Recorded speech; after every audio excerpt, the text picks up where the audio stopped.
Fortune Barishal মানেই ডন, আর ডন মানে হয় কি প্রতি ঘরে ঘরে ডন থাকে। কিভাবে জানেন? সিমিট যে প্রতি ঘরে ঘরে রাখে, সেই সিমিট আমার বুকে বান্ধা বেটা, বুঝছো? ফরচুন বরিশাল, বরিশাল বরিশাল।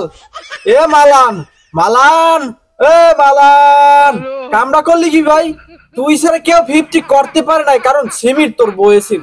আর ওরা সিমিট ঘরে তুই আইছে কিসের জন্য? ওরা দালান রইছে না, তার জন্য সিমিট ঘরে তুইছে। যাই হোক, ফরচুন বরিশালকে অভিনন্দন। এই যে বেটা পরাজিত দলগুলো কিসের সাথে আমাদের সাথে লাগবে আসে? বরিশাল বরিশাল। ফরচুন বরিশাল মানেই ডন বেটা, ব্র্যান্ড, অলরাউন্ডার। আর কি কম তো গো, তোরা তারপরও বারে বারে তোরা তারপরও বরিশালের সাথে খেলতে আস। এরা তোদের ঠিক না, তোরা কাম ঠিক করতেছ না। বরিশাল জানো যে অলরাউন্ডার সবগুলা। এই কেউ কইছে, কেউ কইছে আজকে বরিশাল যে খেলা দেখে তো আতঙ্ক হয়ে গেছে। বলাররা বলার লাইন এত ভাবে বাজে গেছে, ফিল্ডিং লাইন খালি ক্যাচ ছাড়ে, যে শক্তিশালী সেও ক্যাচ ছাড়ে।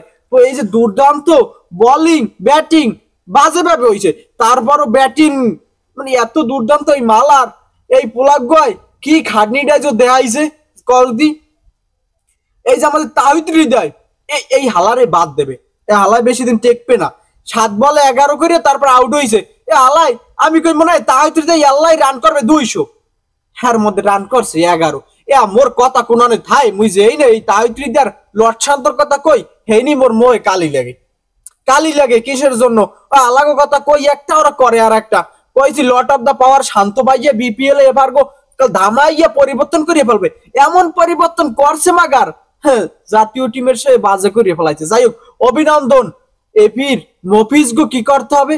মফিজ গো এবারে মফিজ, জানো তো বরিশাল অলরাউন্ডার, জানো তো ডন, জানো ব্র্যান্ড, জানো সব দিক থেকে শক্তিশালী, যেটা বিশ্বের ভিতরে হারা রাত্রি যাপন করো যেই ঘরে বইয়া, সেই ঘরেই শক্তিশালী জিনিস থাকে। তো এই শক্তিশালী জিনিস মোগল আগে সুন্দর বহে বান্ধা দেখছো, জায়গা মতোই আছে। তো তাদের সাথে কিসের জন্য তোরা পাঙ্গালারো?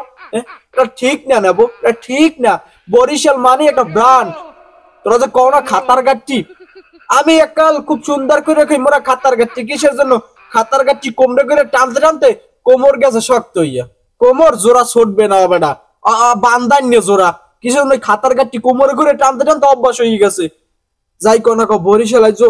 এই আমার মিজানুর রহমান আঙ্কেল ভাইয়া, খালি তিনি এত অলরাউন্ডার, বরিশালে ভরিয়ে ফেলাইস, বরিশাল ভরিয়ে ফেলাইস। সেদিনকে কাপ আন, সেদিনকে বেটা এই গত বছরের এপ্রিল কাপ আবার কবে আনে আবার মিজানুর রহমান আঙ্কেল ভাইয়া, তা ঠিক নেই।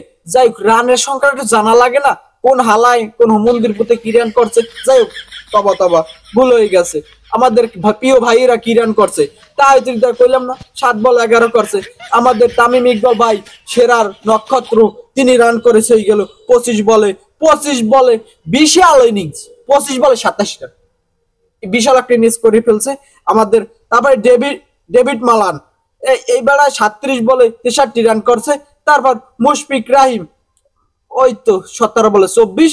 তারপর মাহমুদুল্লাহ, তিনিও বেশি পারে নাই জমাইতে, বট্টি গেছে। যাই হোক, বুড়া লোকটা বেমারা পারছে, বুড়া কালে কমজোর দেখায় নাই, 13 বলে 24 করছে। ফাইম আশরাফ, এই ফাইম আশরাফ আর নাবি এই দুগ্গ পোলা শেষকালে হালড়া ধরছে, ফিনিশিং এককাল দিয়ে দেশ সুন্দরভাবে। যাই হোক, তাদেরকে সবাইকে অভিনন্দন, অগ্রিম অভিনন্দন। তোমরা যে আজ যে খেলা দেখাইছো না, এই খেলা দুর্দান্ত হয়েছে। যাই হোক, মফিস রেডি থাইকো, তোমাদের সাথে খেলা হবে, আইসো, তোমাদের সাথে খেলা হবে মিরপুরের মাঠে। এককাল খুব সুন্দর করে খেলা হবে। দোয়া রইল তোমাদের জন্য যে এই বাজে ভাবে হারার জন্য।